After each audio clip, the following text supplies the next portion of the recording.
कैसे हैं आप सभी। उम्मीद है आप सब अपने घरों में होंगे, स्वस्थ होंगे और मस्त होंगे। मैं शुभम पालीवाल, आपका अपना एसपी सर, फिर एक बार आपका स्वागत करता हूं बेटा डाउटनेट में। तो डाउटनेट में भौतिक विज्ञान की क्लास में आपका स्वागत है। हम पढ़ रहे थे सरल रेखा में गति, आज लेक्चर नंबर 3। इस चैप्टर में अभी तक हमने बेटा 2 क्लासेस में गति और विराम जाना है, दूरी और विस्थापन जाना था सबसे इंपॉर्टेंट, और पिछली क्लास में चाल और वेग पर हमने बहुत सारी चर्चा करी थी। अब आज की क्लास में हम क्या डिस्कस करने वाले हैं। हमने वेग समझ लिया था सर, ताक्षणिक वेग समझ लिया था, औसत वेग समझ लिया था, ये सब कुछ हम समझ चुके थे। अब हमें क्या डिस्कशन करना है, सबसे इंपॉर्टेंट सी बात त्वरण। वेग और चाल पर अभी हमारे जो समीकरण पर आधारित सवाल होते वो नहीं है, वही नहीं हुए हैं, नहीं करे हमने, वो हम त्वरण के साथ ही में करेंगे सारे सवाल, है ना। तो अब आज की क्लास जो होने वाली है उसमें थोड़ी थ्योरी होगी और बहुत सारे सवाल होंगे। त्वरण के बाद में हम इस गति के समीकरण पढ़ेंगे, एक समान गति की बातें करेंगे, फिर उसके बाद में गति का आलेखीय विश्लेषण देखेंगे, और फिर आखिरी में गुरुत्व के अधीन गति, और लास्ट में हम देखेंगे अपेक्षित गति। तो यह सब कुछ हम पढ़ने वाले हैं और ऐसा सीक्वेंस रखने वाले हैं। तो बेटा आज की क्लास में केवल और केवल बातें होगी त्वरण के ऊपर, और उसके अलावा त्वरण से रिलेटेड बहुत सारे सवाल प्रश्न पे हम चर्चा करेंगे, क्वेश्चंस हम काफी सारे करने वाले हैं। चलो तो बिना समय खराब किए शुरू करते। त्वरण क्या होता है, त्वरण क्या होता है, इसका थोड़ा बहुत फील हमें पीछे की क्लासेस से, या मतलब 9th में या 11th में जब हम पढ़ते हैं थोड़ा बहुत त्वरण का फील होता है। हम उसको एक बार नए सिरे से बढ़िया से समझना शुरू करते हैं। फिर से त्वरण क्या होता है। त्वरण क्या है बेटा, त्वरण इकाई समय में वेग में परिवर्तन की दर को त्वरण कहते हैं। इकाई समय में वेग में परिवर्तन की दर को त्वरण कहते हैं, मतलब कि वेग में परिवर्तन। बहुत बढ़िया। तो त्वरण को हम वैसे ए से चिन्हित करेंगे और इसे लिख सकते हैं वेग में परिवर्तन, मतलब डेल्टा वी बटा डेल्टा टी। इसे हम लिखेंगे त्वरण, वेग में परिवर्तन की दर। बेटा दर मतलब क्या है, समय के सापेक्ष। जब भी आपको फिजिक्स में कोई भी परिभाषा लिखे हम, तो उसमें दर दिखे, मतलब कि यहाँ पर दर्द नहीं दर दिखे ना, तो दर है तो दर्द तो बहुत है दिल में। चलो तो ये दर जो है, तो दर क्या है, समय के सापेक्ष, डेल्टा टी बटा डेल्टा वी बटा डेल्टा टी जो होगा वह हमारा त्वरण कहलाता है। फिर ऐसे ही हम समझ सकते हैं कि यह सदिश राशि है तथा इसकी दिशा वेग में परिवर्तन की दिशा के समान होती है ना। वेग में परिवर्तन के दिशा के समान ही त्वरण की दिशा होगी। अब ये सब क्या है, इसको हम और डिटेल में पढ़ना और समझना शुरू करते हैं। देखो तो यहाँ पर वेग की दिशा में नहीं, वेग में परिवर्तन की दिशा में। चलो वो तो हम समझते हो, उससे पहले इस पर थोड़ी सी चर्चा करते हैं। पहली बात तो जो त्वरण है इसको हमने लिखा वेग में परिवर्तन बटा समय। वेग कैसी राशि था, वेग था सर सदिश राशि। तो त्वरण भी कैसी होगी भैया, त्वरण भी है एक सदिश राशि। तो अगर त्वरण एक सदिश राशि है तो इसके पास 2 चीजें होनी चाहिए। क्या होना चाहिए, एक परिमाण होना चाहिए और एक दिशा होनी चाहिए। तो परिमाण पर पहले चर्चा करते हैं, फिर बाद में दिशा पर चर्चा करेंगे। परिमाण क्या होगा, वेग में परिवर्तन, है ना, वेग कुछ होगा तो वेग में परिवर्तन बटा समय जो हो जाएगा वो हमारा त्वरण कहलाएगा। तो यहां से हमें परिमाण ज्ञात होगा। दिशा के ऊपर चर्चा अब हम आगे चलकर करेंगे, उससे पहले से छोटी छोटी सी बातें कि इसका मात्रक क्या होगा। बेटा इसका मात्रक होगा मीटर प्रति सेकंड स्क्वायर। ऐसा ही मात्रक क्यों, क्योंकि अगर मैं मात्रक की चर्चा कर रहा हूं तो वेग का मात्रक मैं लिख सकता हूं, वेग का मात्रक होता है मीटर प्रति सेकंड और समय का मात्रक होता है सेकंड। तो ये हो जाएगा मीटर प्रति सेकंड स्क्वायर। मीटर प्रति सेकंड स्क्वायर इसका मात्रक हो जाएगा। इसी प्रकार से अगर मैं चर्चा करना चाहूं और मैं आपको बोलूं कि भैया इसका विमीय सूत्र लिखकर बताओ, तो इसकी विमा या विमीय सूत्र क्या होगा। यहां पर अगर हम इसकी विमा लिखें या विमीय सूत्र लिखे तो कैसे लिख सकते हैं, मुझे उम्मीद है भैया ये सबको आता है। हमने ऐसे विमीय सूत्र पहले बहुत बार लिखे हैं, तो विमीय सूत्र क्या होगा, रबर खराब हो गया था हमारा। विमीय सूत्र, वी में छोटी की मात्रा, विमीय सूत्र। तो विमीय सूत्र कैसे लिख सकते हैं सर, ये है एल और ये टी की घात -2। अरे है ना भैया, मीटर मतलब लंबाई और सेकंड का स्क्वायर मतलब कि समय की घात -2, वही विमीय सूत्र यहाँ पे लिखा गया है। तो ये तो छोटी छोटी सी बातें थी जो हमें पता होना चाहिए थी। अब हम इस पर और आगे चर्चा करना शुरू करते हैं। देखो बेटा, त्वरण में वास्तविकता में क्या हो सकता है? या तो सर हम वेग में परिवर्तन लिखे बटे में समय, तो सर इसमें दिशा का क्या चक्कर है? ये क्या लिखा हुआ है? वेग में परिवर्तन की दिशा में त्वरण होता है, वेग की दिशा में नहीं होता है। इसका मतलब क्या होता है? देखो बेटा, मान के चलो कि अगर मेरे कोई एक पिंड था या कोई एक बॉल थी, वह किसी भी पथ से, मुझे नहीं पता किस पथ से गति करते हुए जा रही है, तो उसका वेग पहले इस दिशा में था, है ना। फिर उसके बाद में थोड़ा आसान बना देते ताकि आपको थोड़ा बढ़िया तरीके से समझ में आए। चल ऐसा कुछ बना दिया। पहले इसमें यहां पर इसका वेग इस तरफ था, फिर इसका वेग इस तरफ हो गया। ये u और v का चक्कर है। किसका चक्कर है? u और v का चक्कर है। तो u और v क्या है? इसको पहले एक बार हम लिख लेते हैं। u हम आपसे आगे जितना भी पढ़ेंगे तो उसमें u हमारा प्रारंभिक वेग रहेगा। u क्या रहेगा? प्रारंभिक वेग। और इसी प्रकार से हमारा जो v रहेगा बेटा, है ना, u और v, बहुत इंपॉर्टेंट सी बात है।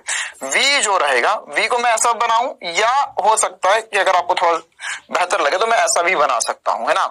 ये अगर ऊपर पूछो तो v है, नीचे पूछो तो u है। यह होगा अंतिम वेग। क्या हो जाएगा? ये अंतिम वेग। अब प्रारंभिक और अंतिम का क्या चक्कर है? ये मैंने आपको पहले भी समझाया था कि जब आपने देखना शुरू करा तो वो प्रारंभिक होगा और जब तक देखा वो अंतिम होगा। तो प्रारंभिक वेग u है, अंतिम वेग v है। तो यहां पर वेग में परिवर्तन की दिशा, ओहो, मतलब क्या हुआ? वेग पहले कहां था? वेग पहले इस दिशा में था, अब वेग कहां है? वेग इस दिशा में है। तो वेग का परिवर्तन जब हम देखेंगे, मतलब फाइनल वेग माइनस इनिशियल वेग करेंगे। हमें क्या करना है? फाइनल वेग माइनस इनिशियल वेग करना है। तो इनके जो परिमाणी जो होगा, है ना, उसकी दिशा में त्वरण होगा। मतलब यहां पर पहले वेग इधर था, बाद में वेग इधर है। तो अगर मैं v माइनस u करूं, क्यों? क्योंकि मुझे क्या करना है? त्वरण निकालना है। तो त्वरण करना पड़ेगा v सदिश माइनस u सदिश बटे में समय। समझ सकते हो इस बात को, इसलिए मैं समझा रहा हूं। v सदिश माइनस u सदिश। तो देखो v सदिश माइनस u सदिश कहां आएगा? v सदिश इस तरफ है, माइनस u सदिश जो है सर वो इस तरफ आएगा। ये माइनस u सदिश होगा। ये u सदिश है तो माइनस u सदिश इधर होगा। इनका जो परिमाणी सदिश आएगा वो नीचे की तरफ आएगा। तो जो त्वरण होगा वो नीचे होगा। इसका त्वरण कहां होगा? नीचे होगा। तो ऐसे हम त्वरण की दिशा देख सकते हैं, है ना। क्या देखना है? v minus you. तो v अंतिम वेग इस तरफ था, प्रारंभिक वेग उधर था, इसमें minus you, v minus you करना है, माइनस करना है, माइनस यू। तो माइनस यू इस तरफ आएगा। तो इन दोनों का परिमाण इसके बीच में से निकलेगा। ये त्वरण की दिशा होगी। क्लियर है कहानी?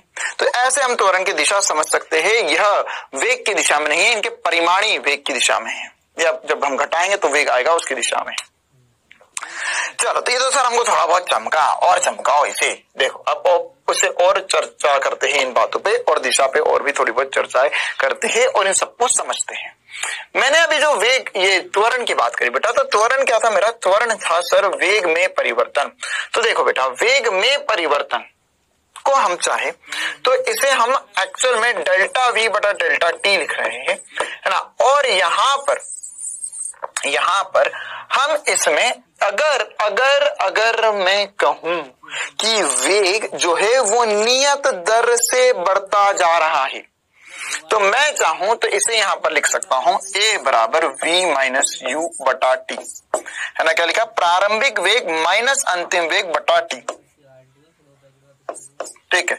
तो अगर मैं इसको ऐसा लिखूं तो इसमें दो कंडीशंस बन सकती है कि अगर अंतिम वेग बड़ा है प्रारंभिक वेग से और अंतिम वेग जो है वो छोटा है प्रारंभिक वेग से। तो अगर अंतिम वेग बड़ा होगा प्रारंभिक वेग से बेटा, तो यहां पर क्या है? यहां पर मैं बोल सकता हूं कि समय के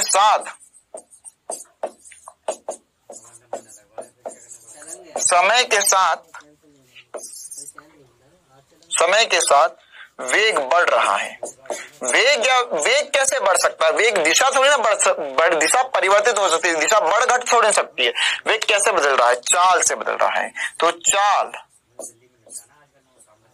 समय के साथ वेग या चाल बोल सकते हैं बढ़ रही है। क्लियर है छोटी सी बात। और इसी चीज को हम क्या कहते हैं, त्वरण है। तो सर ये भी तो पहले भी तो त्वरण था। हाँ बिल्कुल, रुको ठहरो जरा, समझो तो सही। अगर v कम हो गया u से, मतलब कि अंतिम वेग कम हो गया प्रारंभिक वेग से, मतलब क्या हुआ कि जैसे जैसे गाड़ी आगे बढ़ती जा रही थी तो उसका वेग कम होता जा रहा था। तो अगर उसका वेग या चाल कम हो रहा है समय के साथ, वेग या ब्रैकेट में हम लिख सकते हैं चाल घट रही है,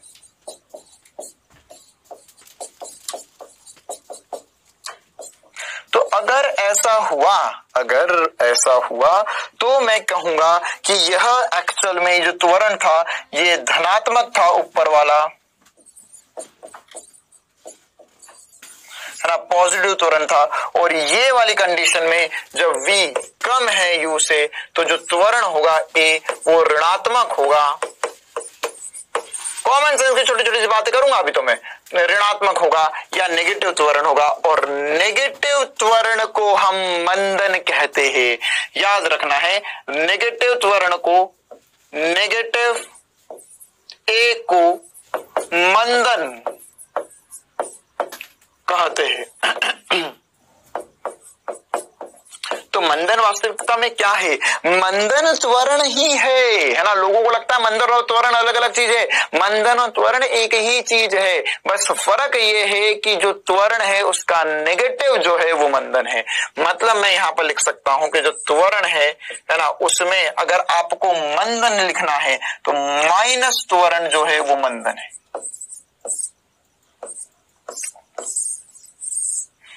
क्लियर है। मतलब क्या हुआ कि अगर मान के चलो मेरी गाड़ी चल रही है 5 मीटर प्रति सेकंड स्क्वायर के त्वरण से, मतलब समय के साथ वेग बढ़ता जाएगा। लेकिन अगर मेरी गाड़ी चल रही है -5 मीटर प्रति सेकंड स्क्वायर से, मतलब समय के साथ वेग कम होता जाएगा या चाल कम होती जाएगी, है ना। तो मतलब क्या हुआ, इसको हम ऐसे पहचानेंगे सवाल में। कैसे पहचानेंगे, गाड़ी में बोलेगा ब्रेक लग रहा है,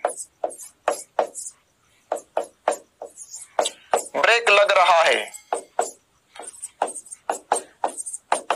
या ब्रेक लग रहे हैं, मतलब इसका मतलब क्या हुआ, इसका मतलब ये हुआ कि यहाँ पर ये मंदन हो रहा है। मतलब गाड़ी पर बैठे गाड़ी आगे बढ़ी तो एकदम तेजी से आगे बढ़ रहे, मतलब कि क्या हुआ, त्वरण हो रहा है। और अगर ब्रेक लगा रहे तो वो भी त्वरण है, वो नेगेटिव त्वरण है जिसे हम मंदन कहते हैं।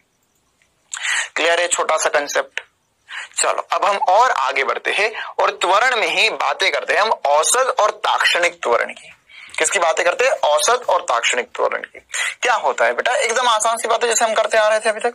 त्वरण होगा डेल्टा v बटा डेल्टा t, तो क्या हो जाएगा एवरेज या औसत त्वरण। मतलब वेग में परिवर्तन बटा समय को मैं क्या बोलूंगा, औसत त्वरण। जैसे औसत वेग बोला था कुल दूरी बटा, औसत वेग बोला था कुल विस्थापन बटा कुल समय, तो वैसे क्या बोलेंगे, औसत त्वरण को हम बोलेंगे वेग में परिवर्तन बटा समय। इसी प्रकार से अगर मैं ताक्षणिक त्वरण की बात करूं बेटा, तो ताक्षणिक के लिए क्या करेंगे हम, v में जो हमने डेल्टा v बटा डेल्टा t किया, तो ताक्षणिक मतलब क्या होता है बेटा कि समय को मैं बहुत कम कर दूं तो डेल्टा t टेंडिंग टू 0 हो जाए, समय बहुत बहुत बहुत बहुत बहुत ज्यादा छोटा हो जाए, तो उस चीज को हम बोलते हैं ताक्षणिक। ठीक है, ताक्षणिक मतलब ध्यान रखना है हमें क्या भैया कि समय बहुत बहुत छोटा हो जाए। और हमें पता है कि छोटे परिवर्तन के लिए डेल्टा t की जगह हम dt लिख सकते हैं, तो त्वरण हो गया हमारा dv बटा dt। बहुत इंपॉर्टेंट सा समीकरण हमारे पास बना कि अगर मुझे त्वरण ज्ञात करना है और वेग का समीकरण है तो मैं dv बटा dt कर सकता हूं। क्लियर है छोटी सी बात, है ना। तो अभी तक मैंने जो भी सभी समीकरण आपको पढ़ा है वो एक साथ लिखकर बता रहा हूं और इन पर आधारित अब हम सवाल करना शुरू करेंगे और पहले वेग पर भी और त्वरण पर भी और चर्चाएं करेंगे। तो अभी तक हमने जो पढ़ लिया, अब तक सबसे पहले हमने पढ़ा था कि वेग होता है सर dx बटा dt, है ना, मतलब स्थिति का अगर हमने अवकलन कर दिया समय के सापेक्ष तो वेग मिलेगा, और अब पता चला कि अगर वेग का अवकलन कर दिया समय के सापेक्ष तो त्वरण मिलेगा। मतलब कुल मिलाकर ऐसा है कि स्थिति का 2 बार अवकलन कर दो तो त्वरण मिलेगा। स्थिति का समीकरण अगर है मेरे पास, उसका 2 बार अवकलन कर दूं तो मुझे समय मिलेगा। तो मैं यहां पर क्या लिख सकता हूं, मैं यहां पर लिख सकता हूं सर, ये हो जाएगा d बटा dt, और v की जगह मैं लिख दिया dx बटा dt। मतलब x का 2 बार अवकलन करो, ये हमारा त्वरण आ गया। क्या आ गया, हमारा त्वरण आ गया। अब इसके अलावा उल्टा उल्टा भी मैं लिख सकता हूं और समझ सकता हूं। उल्टा उल्टा मतलब कि यह सब कुछ समाकलन था, अब मैं इसका अवकलन से भी समझ सकता हूं। क्या सर, ये सब कुछ अवकलन था, अवकलित करा था हमने, डिफरेंशिएशन करा था, अब हमें समाकलित कर भी समझ सकते हैं। dt को उधर ले गए तो हो जाएगा v dt का इंटीग्रेशन बराबर इंटीग्रेशन ऑफ dx। ठीक है, तो अगर मुझे वेग का समीकरण दिया हो और स्थिति का समीकरण ज्ञात करना हो तो मैं उसे समाकलित कर दूंगा। क्या कर दूंगा, समाकलित कर दूंगा या समाकलन कर दूंगा। तो हो गया इंटीग्रेशन ऑफ v dt बराबर इंटीग्रेशन ऑफ dx। इसी प्रकार से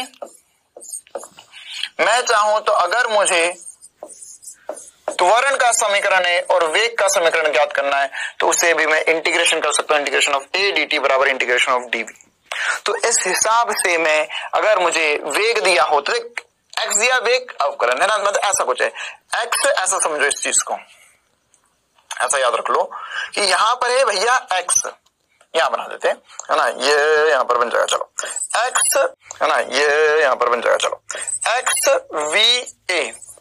अगर इधर आगे बढ़ना है तो आपको करना पड़ेगा अवकलन, इस तरफ आगे बढ़ना तो अवकलन, मतलब dx बटा dt करोगे तो v मिल जाएगा, और dv बटा dt करोगे तो त्वरण मिल जाएगा। इसी प्रकार से अगर आपको उल्टा आना है तो यहां पे करना पड़ेगा इंटीग्रेशन ऑफ a dt तो वेग मिलेगा, और इंटीग्रेशन ऑफ v dt करोगे तो x मिल जाएगा। क्लियर है कहानी। तो ये बहुत इंपॉर्टेंट से सूत्र आपको जो पता होने चाहिए, आगे हमें बहुत ज्यादा काम आने वाले हैं। इसी प्रकार से एक और त्वरण का, बस ये समाकलन कब करना है, अवकलन कब करना है, ये चमकना चाहिए। और इसके अलावा एक और त्वरण का मैं सूत्र लिख सकता हूं जो कि समय के सापेक्ष परिवर्तन ना दिखाए। देखो, मान के चलो एक व्यक्ति त्वरित गति कर रहा है तो उसका समय के साथ तो वेग बढ़ ही रहा है, तो स्थिति के साथ भी तो बढ़ रहा है ना, कि यहां पर था फिर वेग समय के साथ तो उसकी चाल बढ़ रही है, स्थिति के साथ भी बदल रही है। यहां पहुंचा बढ़ गई, यहां पहुंचा और बढ़ गई, यहां पहुंचा और बढ़ गई, यहां पहुंचा और 4 बढ़ गई। तो उसके लिए भी हम चाहे तो एक और सूत्र बना रहे हैं। हमें पता है सर a बराबर होता है dv बटा dt। अगर मैंने इसे dx से मल्टीप्लाई डिवाइड कर लिया, बन जा बन गया। हमने अगर इसे dx से गुणा भाग कर लिया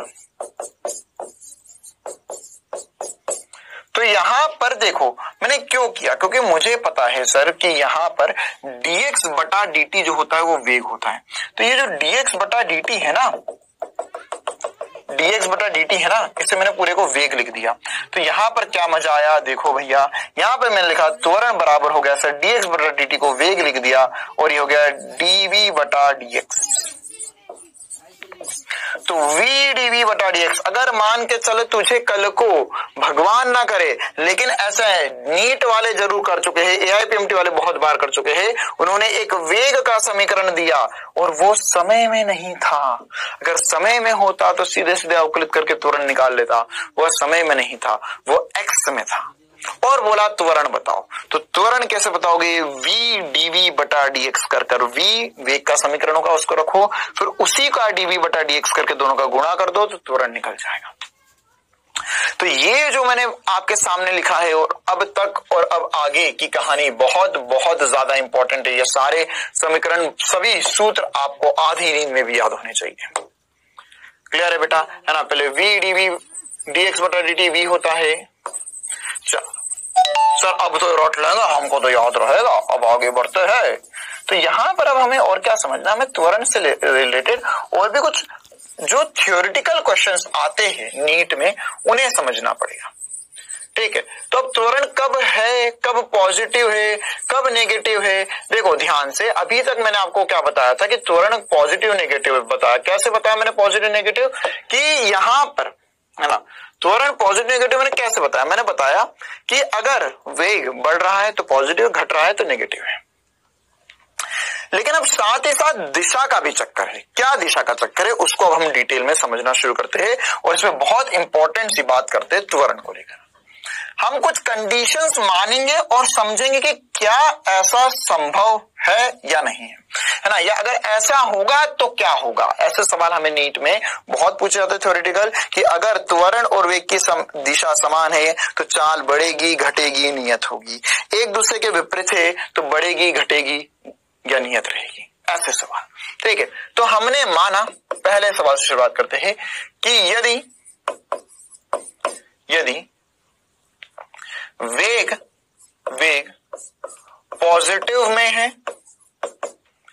और त्वरण पॉजिटिव में, मतलब दोनों की दिशाएं समान है ना, सब पहला पार्ट कर रहे हैं, तो क्या होगा ये बताना है आपको। मतलब वेग जो है सर, त्वरण इस दिशा में है और वेग भी इसी दिशा में, तो बताओ भैया क्या होगा, क्या होगा। अभी हम सरल रेखा में गति कर रहे हैं, मतलब हमारा वेग और त्वरण एक ही रेखा के अनुदिश होगा। मतलब या तो दोनों विपरीत दिशा में होंगे, दोनों समान दिशा में होंगे, दोनों समान दिशा में होंगे, दोनों विपरीत दिशा में होंगे। हम ऐसा नहीं करेंगे अभी कि हमारा त्वरण इधर है और वेग इधर है, या वेग इधर है त्वरण इधर है, तो वह उसकी दिशा परिवर्तित करने लग जाएगा। ठीक है, तो उसको मैं आगे चलकर समझूंगा, उसको जब हम द्विविमीय गति पढ़ेंगे उसमें समझेंगे ये सब कुछ। क्लियर है कहानी। तो चलो भैया, अब अभी तो हम यह समझते हैं कि यहां पर अगर त्वरण इधर है, वेग इधर है, तो क्या होगा। ठीक है, तो वास्तविकता में मैं कब बोलता हूं त्वरण हो रहा है, वास्तविकता में क्या बोलता हूं त्वरण हो रहा है, या तो वेग या तो दिशा बदले। त्वरण भी कैसी राशि है, सदिश राशि है, तो या तो वेग की दिशा बदल जाए या वेग का परिमाण बदल जाए। वेग का परिमाण बदल जाए मतलब चाल बदल जाए, तो दोनों में से कुछ एक भी होगा तो मैं बोलूंगा त्वरण होगा। अरे यहां पर हमने लिखा ना, ये देखो ध्यान से, हमने लिखा कि दो चीजें हैं इसके पास, क्या कहे, परिमाण और दिशा। मतलब ये अगर सदिश राशि है तो यहां पर या तो दिशा बदले या परिमाण मतलब चाल बदल जाए, दोनों में से कुछ एक भी बदलेंगे तो हम बोलेंगे त्वरण होगा, या दोनों ही बदल जाए तो हम बोलेंगे त्वरण होगा ही होगा। तो यहां पर उसी चीज को हम समझते हैं कि अगर वेग और त्वरण एक ही दिशा में है तो यहां पर क्या होगा, यहां पर हम बोल सकते हैं कि समय के साथ v बढ़ेगा, v बढ़ेगा या चाल भी बढ़ेगी बोल सकते हैं। ऐसे ही दूसरी कंडीशन के ऊपर डिस्कस करते हैं बेटा, कि अगर मान के चलो आपके पास त्वरण इधर है, वेग इधर है, तो क्या होगा ये बताओ, तो क्या होगा बताओ क्या होगा। मतलब सर मैं जा इधर रहा था, मुझे कोई पीछे खींच रहा है, मैं जाना चाहता हूं इस तरफ, मतलब कि मेरा वेग जो है वेग नेगेटिव में है और त्वरण जो है वो पॉजिटिव में है। तो मतलब मैं तो जाना चाह रहा हूं इधर, कोई मुझे बोला आजा आजा आजा, तो क्या होगा, है ना, उसने पीछे से पुकारा, अरे रुक जाओ प्लीज रुक जाओ। तो यहां पर मैं जाना तो इधर चाह रहा था, लेकिन अगर उसने मुझे पीछे से पुकारा तो मैं आगे अब नहीं बढ़ पाऊंगा। मैं जैसे जैसे आगे जाऊंगा तो मेरी चाल, या दिशा एक ही है तो मेरी चाल या वेग कम होता जाएगा, क्योंकि त्वरण विपरीत दिशा में है। तो यहां पर मैं बोलूंगा कि भैया जो समय के साथ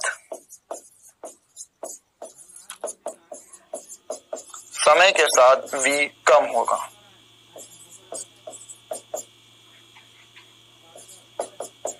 ठीक है सर, क्या मैं ऐसा बोल सकता हूँ कि ये अगर वेग इधर है त्वरण इधर है तो ये इसको खींच रहा है, तो ये जाएगा, रुकेगा और रुककर वापस आ जाएगा, फिर दोनों एक ही समान दिशा में जाएंगे और समय के साथ चाल बढ़ती जाएगी या वेग बढ़ता जाएगा। बिल्कुल बोल सकते हैं, लेकिन अभी हम क्या डिस्कस कर रहे हैं कि अभी इस इंस्टेंट पर, इस क्षण पर क्या हो रहा है ना।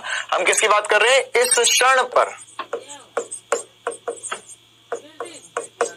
इस क्षण पर क्या कहानी हो रही है। ठीक है, चलो इसी प्रकार से इसकी सी कंडीशन लेते हैं हम।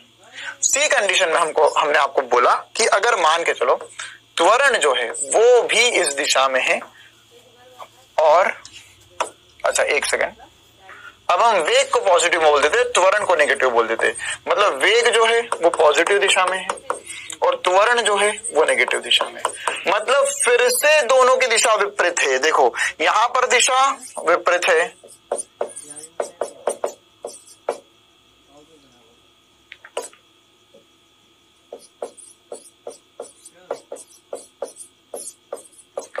यहां पर दिशा समान है,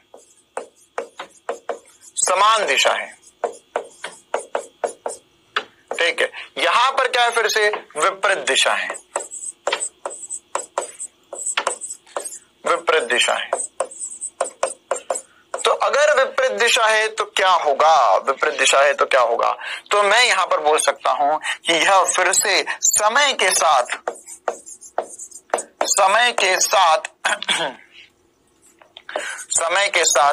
v कम होगा, ठीक है।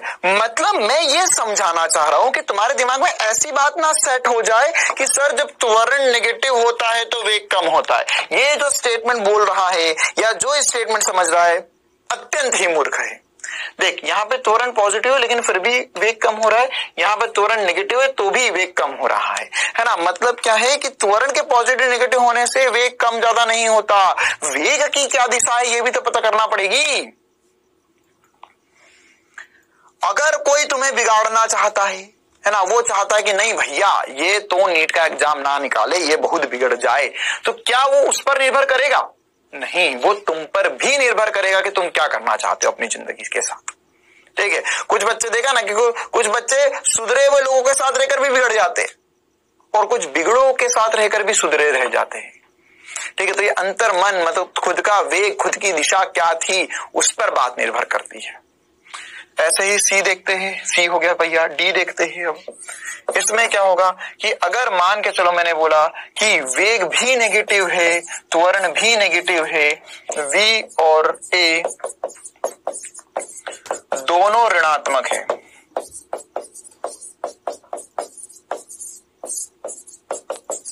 तो क्या होगा? तो सर लेकिन दिशा समान है, इंपॉर्टेंट यह है, ऋणात्मक धनात्मक से फर्क नहीं पड़ता, जरूरी यह है कि दिशा क्या कहती है। तो दिशा समान है, तो अगर दिशा समान है तो क्या होगा यहां पर, अगर दिशा समान है सर तो अब भी समय के साथ वेग या समय के साथ v मतलब चाल बढ़ती जाएगी।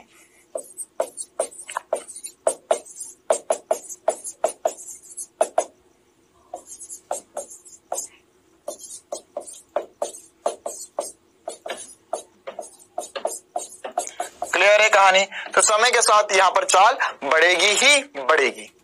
चलो आगे बढ़ते हैं और हम इसी प्रकार का एक और उदाहरण करते हैं जो हमें काफी बार नीट एम्स वगैरह में पूछा गया है। हमें ऐसी कुछ कंडीशंस पूछी जाएगी, निम्न में से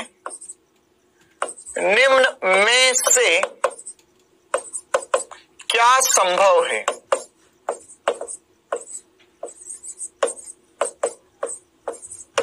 निम्न में से क्या संभव है, कहने का मतलब क्या है कि यहां पर जो हम नीचे दिखा रहे हैं आपको, इसमें से क्या क्या संभव है। पहली कंडीशन मैंने बोली क्या ऐसा संभव है, क्या ऐसा संभव है,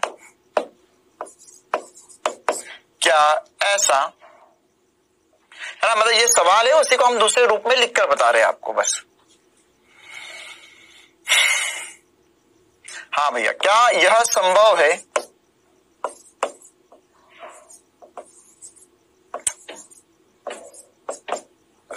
क्या यह संभव है कि त्वरण किसी क्षण पर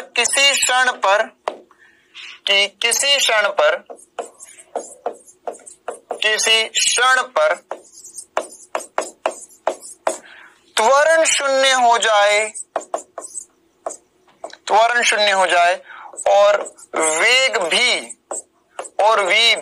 शून्य है ना, और v भी शून्य है। पहली कंडीशन, सोचना है आपको कि ऐसा संभव है या नहीं है। इसी प्रकार से दूसरी कंडीशन तीसरी कंडीशन और चौथी कंडीशन में बता रहा हूं, सोचो कि पहली कंडीशन कभी संभव हो पाएगी। दूसरी कंडीशन कहती है कि वेग शून्य है और v नॉट इक्वल टू 0 है, मतलब कि त्वरण शून्य है लेकिन वेग शून्य नहीं है, वेग अशून्य है। फिर चौथी कंडीशन, तीसरी कंडीशन, देखो इसको चाहो तो शब्दों में भी लिख सकते हो ना, त्वरण शून्य है, वेग अशून्य है, बात बराबर equal to not equal to 0। इसी प्रकार से तीसरी कंडीशन कहती है कि त्वरण शून्य नहीं है और वेग शून्य हो जाए। और चौथी कंडीशन कहती है कि त्वरण भी शून्य ना हो और वेग भी शून्य ना हो। क्या ऐसा संभव है? कब ऐसा संभव है? कब कुछ संभव है, नहीं है? इन चारों में से क्या संभव है, क्या संभव है, ये आपको बताना है। तो चलो या इसका हल सोचते हैं, लगाते हैं दिमाग। इस प्रकार के सवाल काफी बार नीट में आ चुके हैं, बहुत बार बोल दिया मैंने बेटा, और इस प्रकार के सवाल और भी आ सकते हैं। क्या कभी त्वरण शून्य है और वेग भी शून्य है? ऐसा हो सकता है।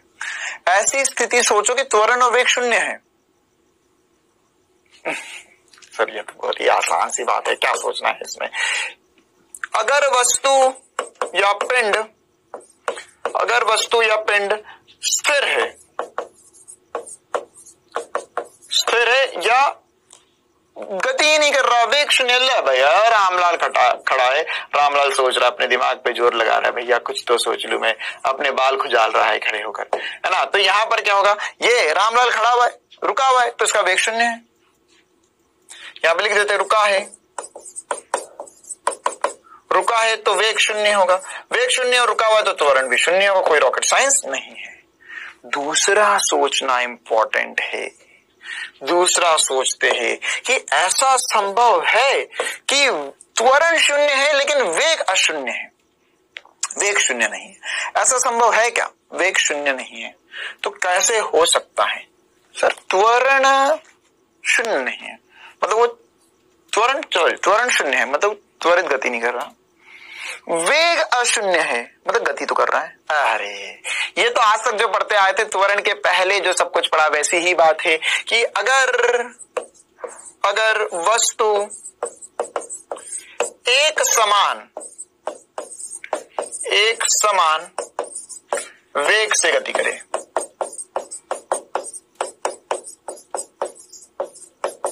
तो यह संभव होगा। ले भैया रामलाल का निकला अपनी BMW लेकर रामलाल निकला, ये चल रहा है v वेग से, इसमें त्वरण शून्य हो गया।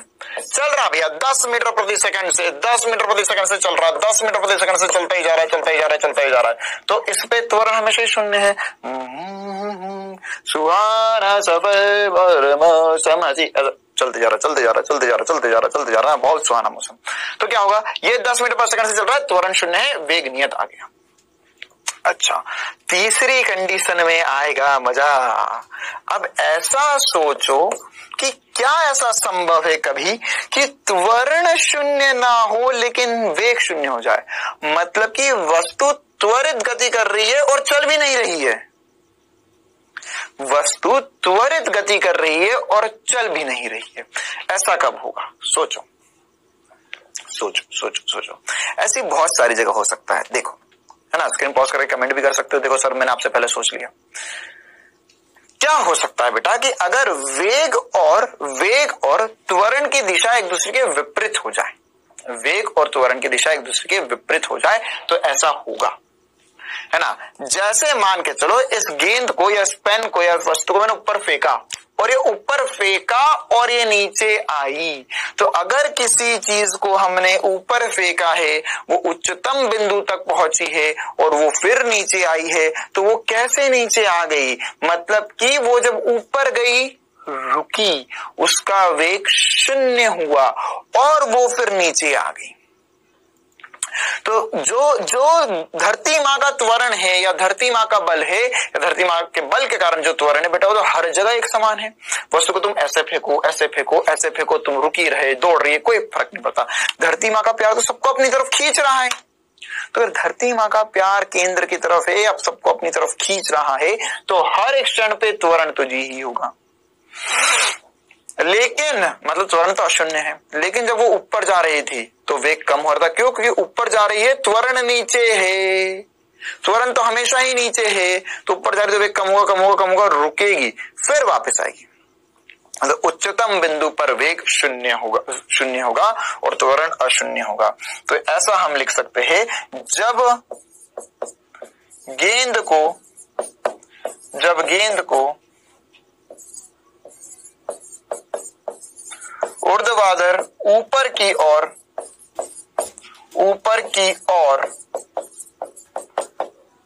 फेंका जाए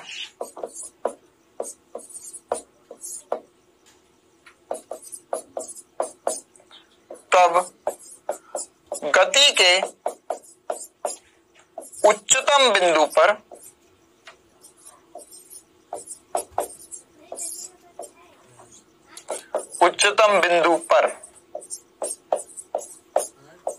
क्या होगा, त्वरण अशून्य और वेग शून्य होगा।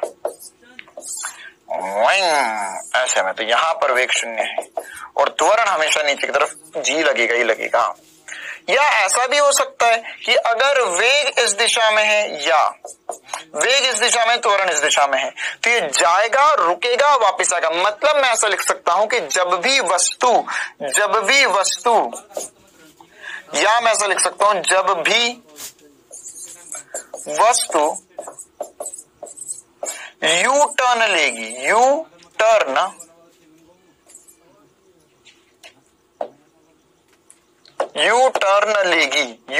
मतलब क्या होता है,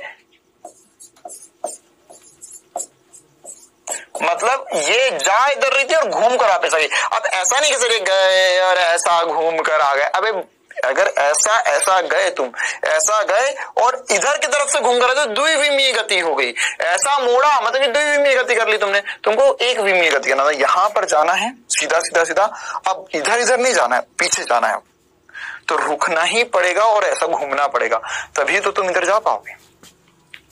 तो यह जो है, यह भैया यू टर्न लेना, मतलब यह किसका एग्जाम्पल होता है कि त्वरण अशून्य है लेकिन वेग शून्य है।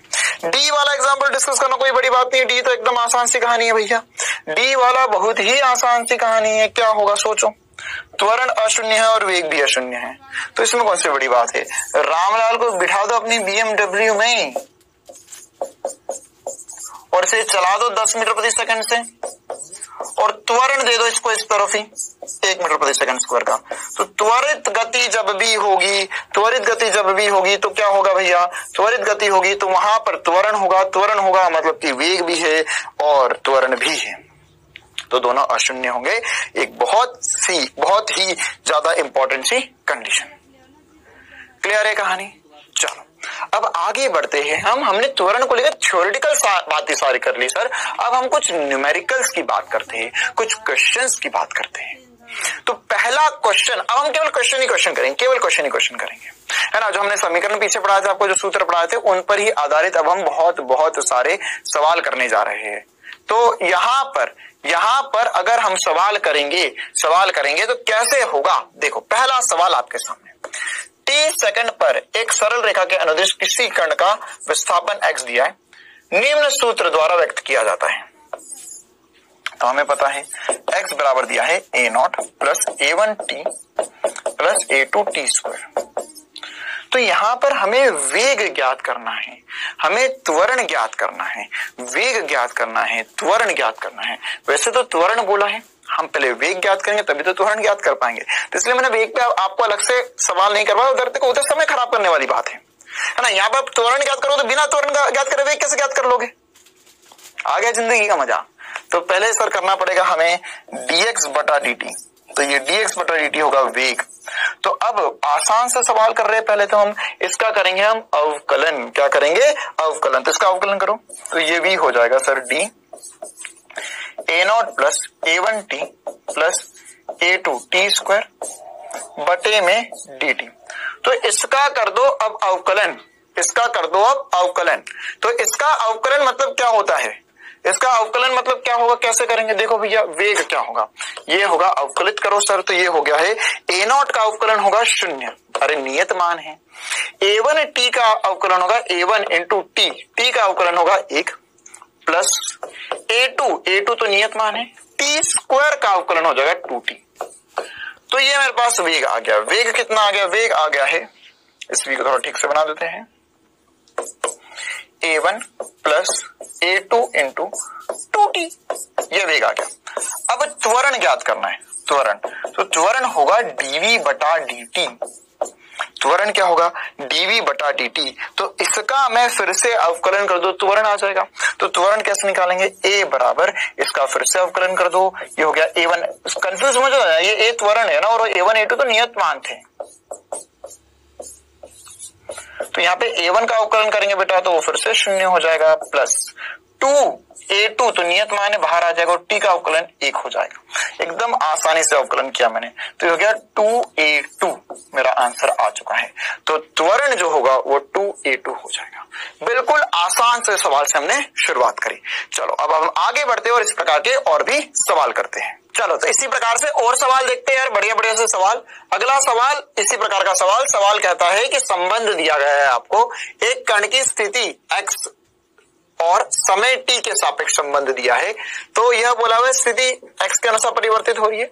तो आपको बताना है समय t पर यदि त्वरण 0 है तो t का मान क्या होगा, मतलब वो समय जिस पर त्वरण 0 होगा। तो कौन सी बड़ी बात है यार, x दिया हुआ है, पहले वेग निकाल लो।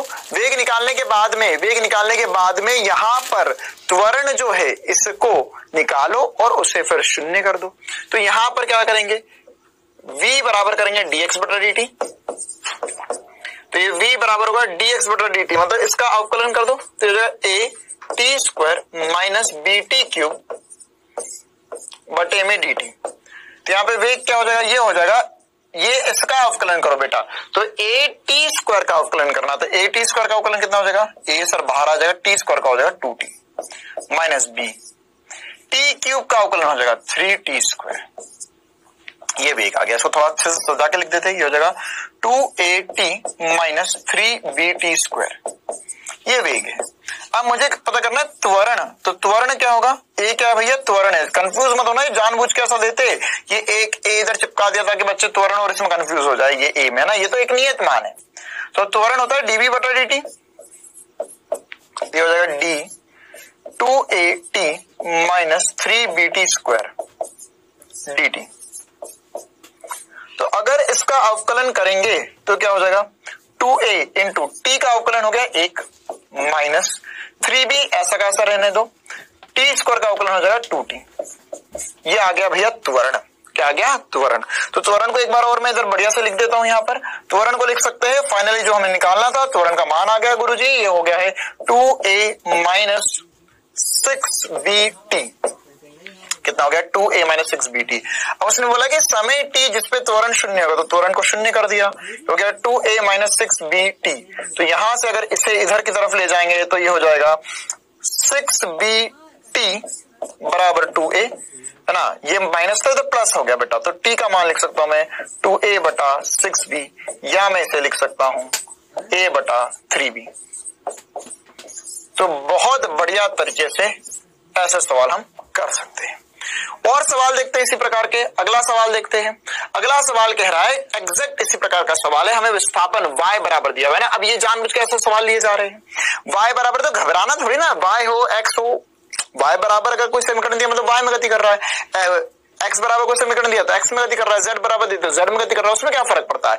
x, y और z कहीं भी गति कर सकता है। तो अगर केवल y में चल रहा है तो ये भी सरल रेखा में गति है, सॉरी x में चल रहा है तो ये भी सरल रेखा में गति है, y में चल रहा है तो भी सरल रेखा गति है, z में चल रहा है तो भी सरल रेखा में गति है, जो है वो तो हमको आता ही है।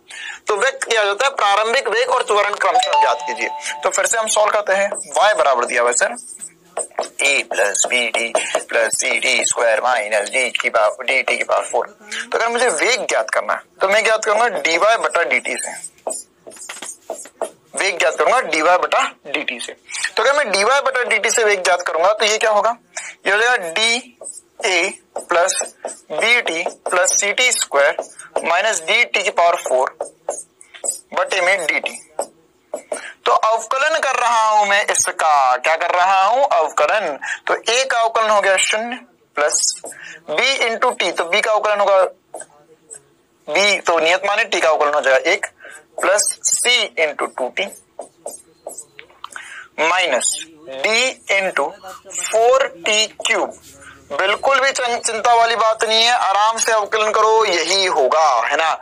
अवकलन में जो घात है उसको आगे लाते हैं और उसमें फिर घात में -1 कर देते हैं। तो ये हमारे पास वेग आ गया, ठीक है। तो ये क्या आया सर, एक बार फिर से बढ़िया से लिख दो जरा। तो ये हो जाएगा v बराबर b plus 2ct minus 4dt³। ठीक है। अब हमें पूछा है प्रारंभिक वेग। तो बेटा जब भी प्रारंभिक की बात होती है, मतलब टाइम जो है वो t बराबर 0 सेकंड से, t बराबर 0 सेकंड को ही हम प्रारंभिक कहते हैं। तो यहाँ पर t बराबर 0 सेकंड कर दो, तो यहाँ पे v का मान हो जाएगा t बराबर 0, ये हो गया b plus 2c into 0 minus 4d into 0 की घात 3। तो यहाँ पर बचेगा b। तो वेग का मान आ गया है b के बराबर, है ना। टाइम t इक्वल्स टू 0 पर वेग आ गया है b। इसी प्रकार से त्वरण ज्ञात करते हैं। तो त्वरण क्या होगा, त्वरण होगा सर dv बटा dt। अब वेग का मान क्या आया था सर, वेग का मान आया था b plus 2ct minus 4dt³ बटे में dt। तो अगर अब मैं इसका अवकलन करूंगा तो b का अवकलन तो 0 हो चुका है, प्लस 2c, t का अवकलन हो जाएगा 1 माइनस 4d इंटू 3t²।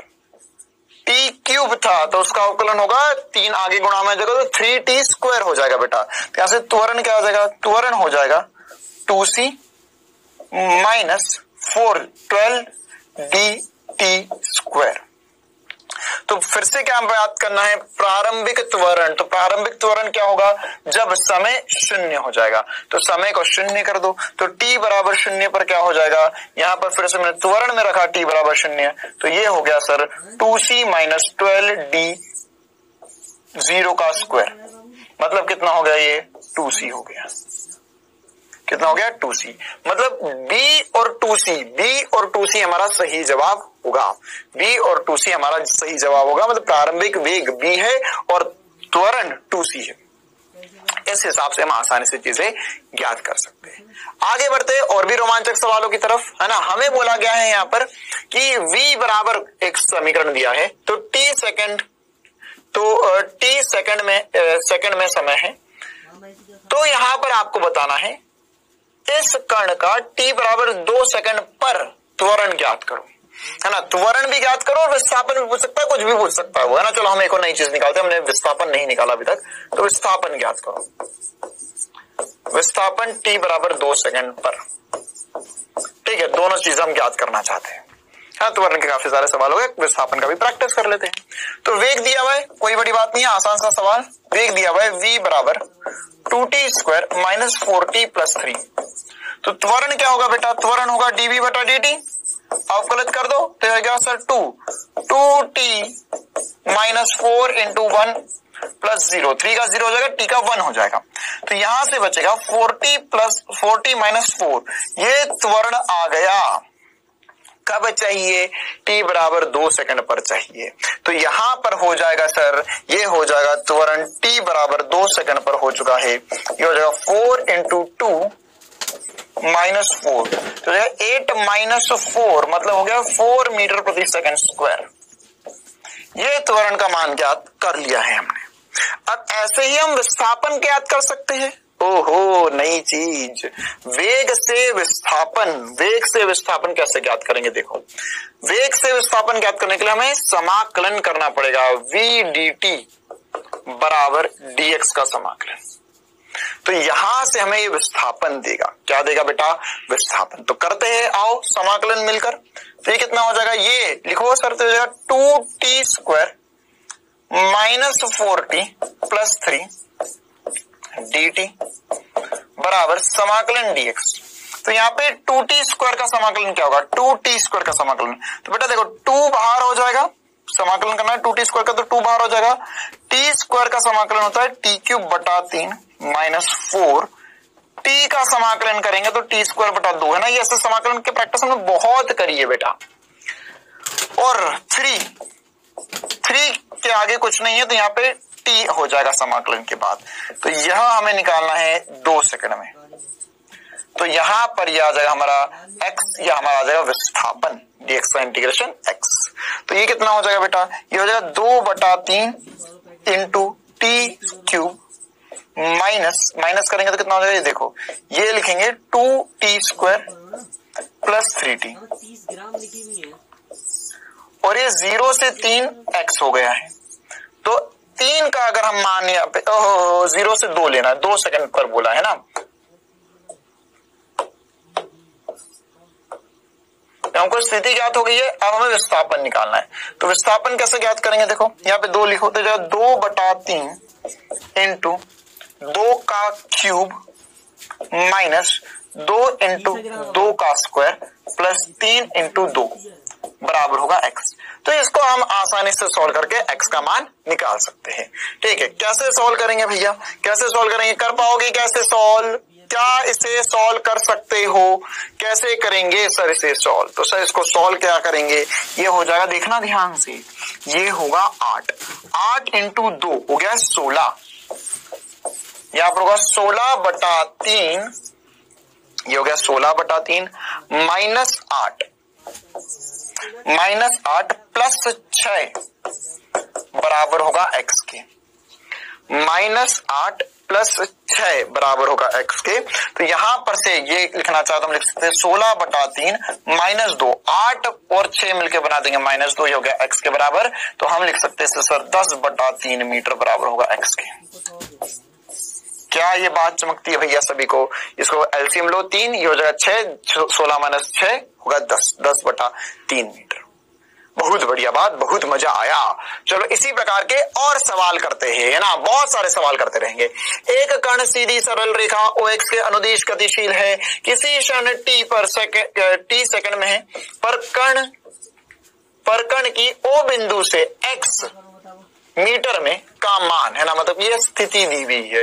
तो आपको बताना है कण विराम अवस्था में आने से पूर्व कितनी दूरी तय करेगा। एक और नया इंटरेस्टिंग सा सवाल, तो विराम अवस्था से आने से पूर्व कितनी दूरी तय करेगा, कितनी दूरी तय करेगा। तो यहां पर कैसे लिख सकते हैं, ये x बराबर होगा 10 + 60 - 3t²। तो विराम अवस्था से आने से पूर्व मतलब कि वेग निकालना है पहले। तो सर वेग होगा dx/dt, तो कितना हो जाएगा d 10 + 60 - 3t²/dt।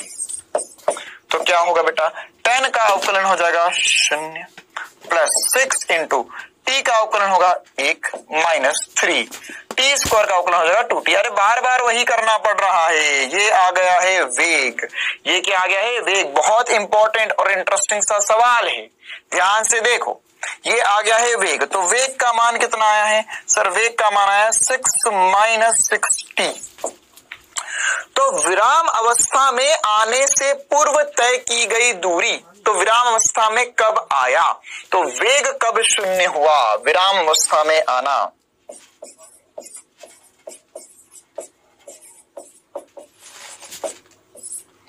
विराम अवस्था मतलब क्या हुआ इसका मतलब ये होता है सर, है ना। तो विराम अवस्था में आने का मतलब क्या होता है, विराम अवस्था से में आने का मतलब होता है कि वेग का मान हो जाए 0। तो ये हो गया 6 - 6t बराबर 0। तो यहां से सर लिख सकते हैं 6 बराबर हो जाएगा 6t, या 6 से 6 कट गया, t का मान आ गया 1 सेकेंड।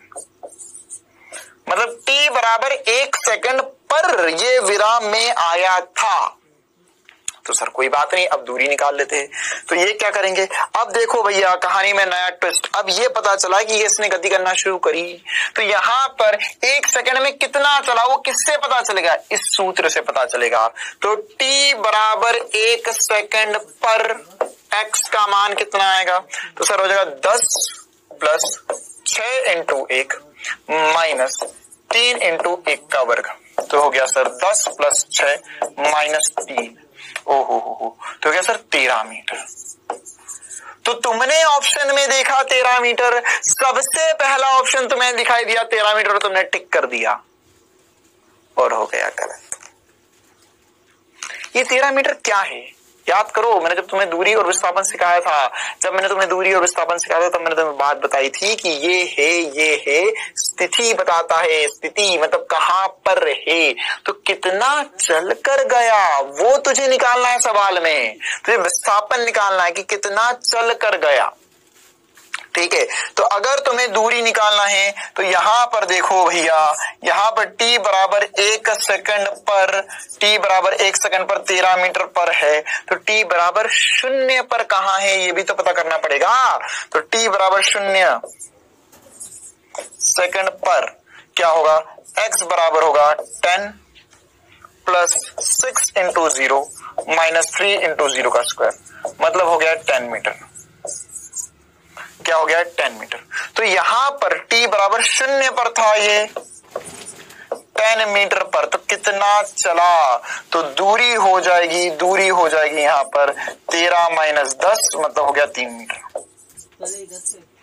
आया समझ में, 13 मीटर आंसर नहीं है, 3 मीटर आंसर है, क्योंकि वेग 0 हो रहा है 1 सेकंड पर, मतलब 13 मीटर पर जाके रुका, अब रुक कर वापस आएगा, वो आगे कहानी, अलग कहानी है। लेकिन यहां पर ये कब से चलना शुरू हुआ, t बराबर 0 पर, तो t बराबर 0 पर अगर ये चलना शुरू होता है तो यह जो O बिंदु है वो कहां है, ये क्या है, O बिंदु,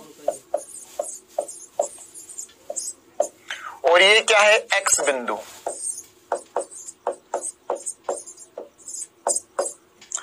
आई बात समझ में बेटा कहानी, तो ये यहां पर ये x है, ये O है, तो O से x कितना चला, तो ये OX हो जाएगा 3 मीटर। चलो बहुत बढ़िया, रोमांचक सा सवाल, ऐसे सवाल और करते हैं हम। अगला सवाल इसी प्रकार का जल्दी से देखेंगे सभी बच्चे। सवाल में बोला है कि यदि हमें बोला है AIPMT 2004 का सवाल, यदि S बराबर तो किस समय पर त्वरण 0 होगा। एकदम आसान सा सवाल है ना, इसको भी आप आसानी से कर सकते हो, बढ़िया से सवाल है ना, वही जैसा हम कर रहे थे उसी प्रकार का सवाल है भैया ये भी, ना इसमें थोड़ा सा करेक्शन है, यहाँ पे माइनस आएगा। चलो तो यहां पर अब फिर से एग्जैक्ट वैसा ही सवाल AIPMT का, जल्दी से हम इसका सॉल्यूशन कर देते हैं। ए पार्ट का सॉल्यूशन क्या होगा, सर S बराबर दिया, S दे, X दे, Y दे, कोई फर्क नहीं पड़ता, करना वही होगा।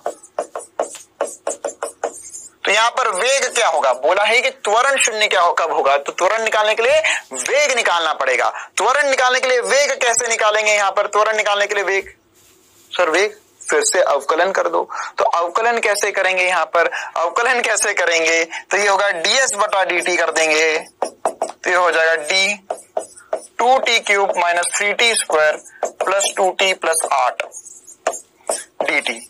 तो इसका करो अवकलन, इसका करो अवकलन, तो अवकलन कैसे करेंगे, सर ये हो जाएगा 2 3t स्क्वायर माइनस 3 2t, वही कर रहा हूं जो अभी तक करते आया था, प्लस 2 इंटू 1 प्लस 0, तो कितना हो जाएगा, 6t square minus 6t plus 2, ये आ गया है वेग। अब तुम्हें क्या निकालना है, और त्वरण निकालना है, त्वरण, तो त्वरण निकालना है यहाँ पर त्वरण, तो त्वरण कैसे निकालेंगे, त्वरण निकालने के लिए क्या करना पड़ेगा, इसका फिर से अवकलन करना पड़ेगा, फिर से अवकलन करना पड़ेगा। तो अवकलन क्या होगा, आया आप समझ में, अवकलन क्या होगा, अवकलन होगा, इसको फिर से v निकालने के लिए करना पड़ेगा dv बटा dt, तो dv बटा dt क्या हो जाएगा, अरे कर दो भैया फटाफट, सर एक ही जैसे सवाल, हाँ भैया ऐसे ही सवाल बहुत बार पूछे गए हैं। तो यहाँ पर क्या हो जाएगा, यहाँ पर हम लिख सकते हैं 6t स्क्वायर का हो जाएगा 2t माइनस 6 इंटू 1 प्लस 0, तो यहाँ पर से त्वरण आ चुका है हमारा, ये आ गया सर 12t माइनस 6। तो त्वरण 0 कब होगा, वह समय जिसपे त्वरण 0 हो जाए, तो त्वरण 0 होगा तो 12t माइनस 6 बराबर 0, तो ये हो जाएगा 12t बराबर 6, या t का मान आ जाएगा 6/12 या 1/2 सेकेंड। ये वह समय है जिसपे त्वरण का मान 0 होगा।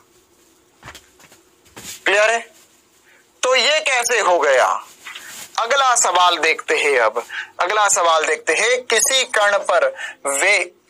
कण पर वेग हमें दिया हुआ है v बराबर 4t, के अनुसार बदल रहा है और यह बोला है t बराबर 2 सेकंड से 4 सेकंड के बीच विस्थापन की गणना कीजिए। फिर से बी पार्ट भी आसान सा है ना, कैसे करेंगे, जैसे अभी तक करते आए थे वैसे ही करेंगे भैया। तो यह क्या होगा, यह होगा v बराबर हो गया सर 4t, v बराबर क्या हो गया 4t। तो अब हमें विस्थापन चाहिए, तो इंटीग्रेशन ऑफ v dt जो होगा वो इंटीग्रेशन ऑफ dx देगा। विस्थापन कैसे मिलेगा, इंटीग्रेशन से। क्लियर है बेटा। तो अब वेग का मान क्या है, वेग का मान है 4t dt बराबर dx। कब से कब तक करना है, 2 से 4 तक में करना है। तो t 2 से 4 तक में कर दो तो ये विस्थापन मिल गया। तो 4 बाहर लग दो बेटा इंटीग्रेशन के, t का इंटीग्रेशन होता है t स्क्वायर बटा 2, यहां रखो 2, यहां रखो 4, यहां होगा x। आया समझ में, है ना। तो यहां पर क्या करना होगा, यहां पर अगर हम चाहे तो इसे कैंसिल कर सकते हो, लिख सकते हैं 2, तो 2t स्क्वायर, तो ये हो जाएगा 16 माइनस, ओहो हो सर 16 कैसे लिख दिए आप।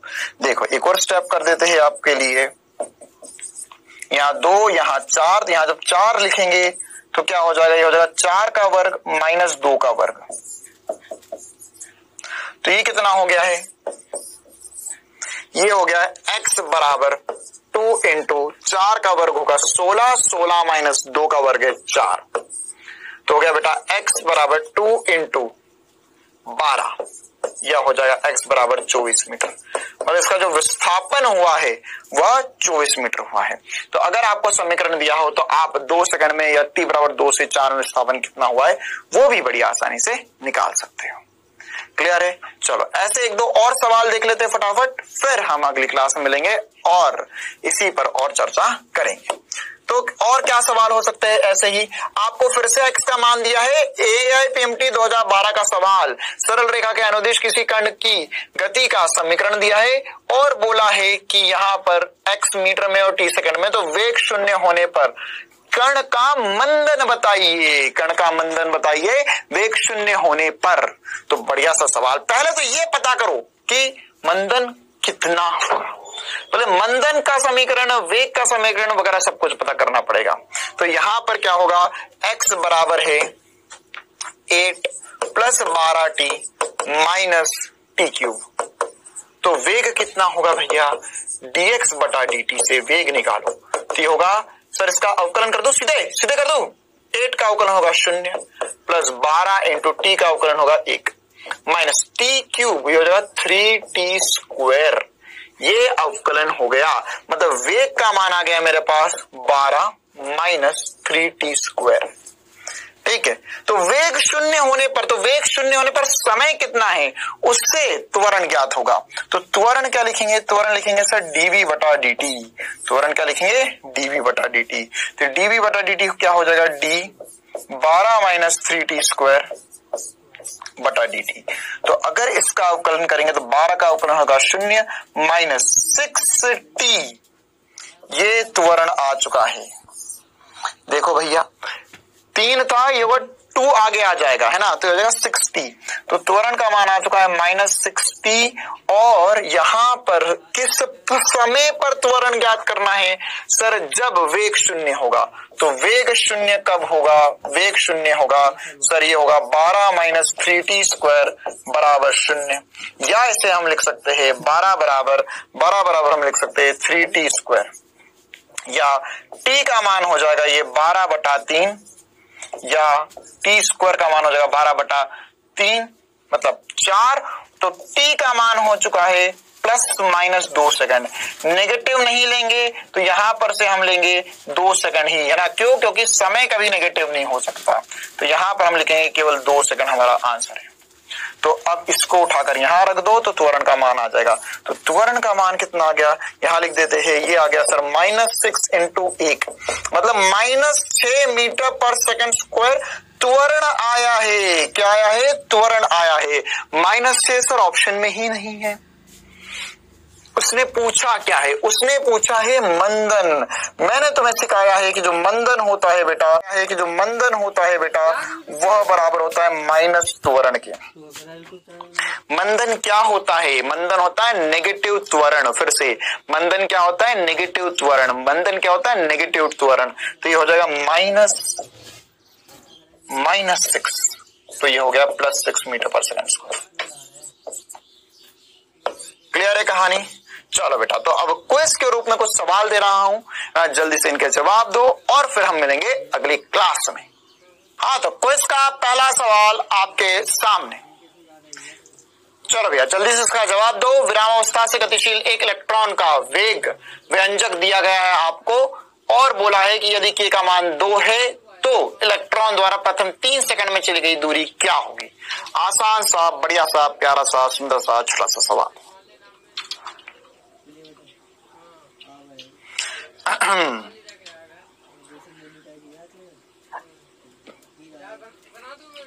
सवाल में क्या दिया गया है हमें? चलो भैया टाइम अप, सॉल्व कर लेते हैं सवाल को जल्दी से। तो सवाल में क्या दिया गया है हमें? सवाल में बोला है सर कि v बराबर है k इंटू टी। हमें निकालना है दूरी, मतलब इंटीग्रेशन ऑफ v dt जो होगा बेटा वो इंटीग्रेशन ऑफ dx के बराबर होगा। तो इंटीग्रेशन ऑफ v dt, तो इंटीग्रेशन ऑफ kt dt जो होगा वो बराबर होगा इंटीग्रेशन ऑफ dx के। तो k बाहर आ जाएगा, t का इंटीग्रेशन हो जाएगा t² बटा 2 और चली गई दूरी हो गई x। अब कहां से कहां तक बताना? प्रथम 3 सेकंड मतलब 0 से 3 इंटीग्रेट करना है सर जी। तो ये हो जाएगा k का मान है हमें 2 3 का वर्ग बटा 2 माइनस 2 का 0 का वर्ग बटा 2, ये हो जाएगा x। तो यहां से हम लिख सकते हैं 2 गुणा 3 का वर्ग बटा 2, 3 का वर्ग बटा 2, ये हमारे पास x आ गया है। 2 ने 2 को मार दिया, x का मान आ गया 9 मीटर। तो पहला सवाल जिसका जवाब है 9 मीटर। 3 सवाल है भैया क्विज के, आराम आराम से करना है। पहला सवाल का आंसर आ चुका है 9 मीटर। दूसरा सवाल, x दिया हुआ है, x और t के मध्य आपको समय और विस्थापन के व्यक्त करता है। क्या व्यक्त करता है? x बराबर a cos t। तो वेग क्या होगा ये ज्ञात करना है आपको। वेग क्या होगा?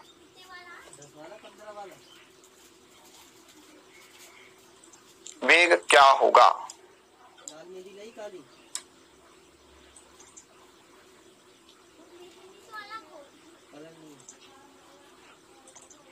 कैसे निकालेंगे ये वेग?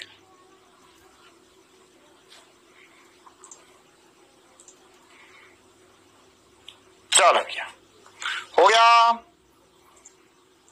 चलो टाइम अप, एकदम आसान सा सवाल। x बराबर दिया था a cos t, है ना? अरे t हो सकता है, x हो सकता है, थीटा हो सकता है, लेकिन t क्यों दिया हुआ है? क्योंकि वेग ज्ञात करना है। वेग होता है dx बटा dt। बस इसका अवकलन कर दो, कहानी खत्म। आज क्या किया हमने? आज हमने अवकलन सीखा और समाकलन। a को बाहर निकाल दो। cos का अवकलन होता है माइनस साइन, तो माइनस साइन t हमारा जवाब आ गया है। तो इसका जो जवाब आ जाएगा बेटा वो हो जाएगा a minus a sine t। Minus a sine t मतलब चौथा सही जवाब होगा। चलो एकदम आसान सा सवाल, एक और ऐसा ही आसान सा सवाल, जल्दी से उसका जवाब दो। आखिरी सवाल क्विज का। विरामावस्था t को 0 से गतिशील किसी कण पर विस्थापन द्वारा व्यक्त किया जाता है s बराबर 6t² माइनस t³। वह समय जिस पर कण का वेग पुनः 0 हो जाए क्या होगा?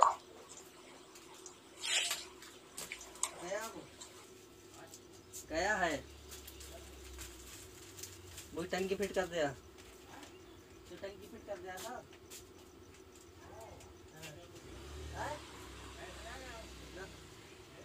सब पैसे मैंने दे दिए उसको, सामान भी ले गया 700-800 उधार, 1 रुपया नहीं करा मैंने। चलो भैया टाइम अप कैसे करेंगे? यहाँ पर s दिया हुआ है s, तो s बराबर दिया हुआ है 6t² माइनस t³। और अगर हमें वेग ज्ञात करना है तो 1000 बार यही कर दिया, ds by dt equal to v हो जाएगा। तो ds बाई dt v हो जाएगा, तो यहां से v का मान क्या आएगा बेटा? v को लिख सकते हैं d 6t² minus t³ dt। तो अगर हम इसका अवकलन कर दे बेटा तो यहां पर अवकलन करने से हो जाएगा 6 बाहर आ जाएगा सर, और t² का अवकलन हो जाएगा 2t। माइनस टी क्यूब का अवकलन हो जाएगा 3t स्क्वायर। तो यहां पर अब ये वेग आ गया, तो वेग क्या आ गया, वेग आ गया सर यहां से हो गया 12t माइनस 3t स्क्वायर बराबर 0। क्यों शून्य कर रहा हूं, क्योंकि उसने बोला है कि पुनः शून्य हो जाए।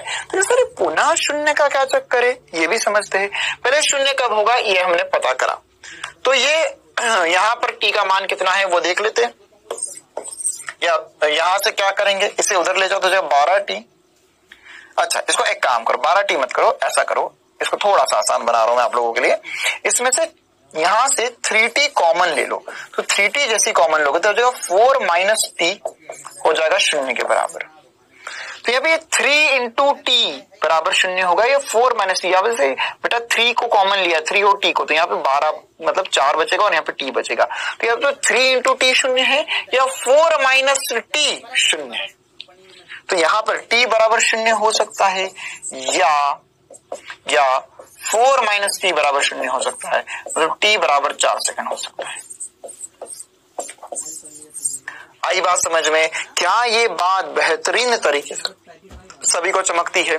t बराबर 0 मतलब कि t बराबर 0 पर भी वेग 0 था और t बराबर 4 सेकंड पर भी वेग 0 हुआ है, तो इसलिए उसने पुनः बोला है, पुनः मतलब t बराबर 4 सेकंड पर फिर से वेग 0 होगा। तो इसका जो हमारा आंसर आ जाएगा बेटा वो आ जाएगा, यहाँ पर हमने इसको डिफरेंशिएट करा तो 12t माइनस 3t स्क्वायर मिला और यहाँ से हम t बराबर 4 सेकंड आंसर लिख सकते हैं। चलो बेटा, तो आज की क्लास के लिए इतना ही रखते हैं। त्वरण हमने आज पढ़ लिया है, त्वरण में हमने काफी सारी बातें करी। त्वरण वास्तव में होता क्या है, वेग में परिवर्तन की दर को त्वरण कहते हैं, इसे हम औसत त्वरण कह सकते हैं। ताक्षणिक त्वरण हम लिखेंगे dv बटा dt से, और इसमें जो सबसे इंपॉर्टेंट बात, इसका मात्रक मीटर पर सेकंड स्क्वायर होता है और LT-2 इसकी विमा लिख सकते हैं। और जो सबसे इंपॉर्टेंट बात हमने आज पढ़ी, जिसपे बहुत सारे सवाल किए, वो क्या थे कि अगर मुझे x, v और a में संबंध स्थापित करना है तो x से v जाना है तो dx बटा dt करना होगा, और v से a जाना है तो मुझे dv बटा dt करना होगा। a से v आना है तो मुझे अवकलन करना पड़ेगा, समाकलन करना पड़ेगा v dt का, और v से x का आना तो फिर से समाकलन करना पड़ेगा, यहाँ पर a dt का समाकलन करना पड़ेगा, तो ये होता है dv के बराबर। और इसी प्रकार से अगर मैंने यहाँ पर v dt का समाकलन कर दिया तो मुझे मिलेगा dx। फिर एक और पढ़ा था a बराबर a बराबर v dv बटा dx। एक और हमने समीकरण यहाँ पर पढ़ा था, इन पर अब हम अगली क्लास में और सवाल करेंगे। इस पर हमने सवाल नहीं करे, इस पर काफी कर लिया, इस पर सवाल नहीं करे। जो कल की क्लास में आते ही मैं आपको 2-3 सवाल करवाऊंगा और फिर हम आगे बढ़ना शुरू करेंगे। तो त्वरण आज पढ़ लिया, होमवर्क हर बार की तरह आपको ऐप में ही मिल जाएगा बेटा, है ना। और कल की क्लास में हम त्वरण में एक समान त्वरण क्या होता है, कैसे होता है वो समझेंगे। उस समीकरण पे 2-3 सवाल करेंगे और गति के समीकरण करेंगे और उन पर भी सवाल करेंगे। चलो बेटा, तो आज की क्लास को इतना ही रखते हैं, मिलते हैं अगली क्लास में। तब तक के लिए बढ़िया से पढ़ते रहो, स्वस्थ रहो, मस्त रहो।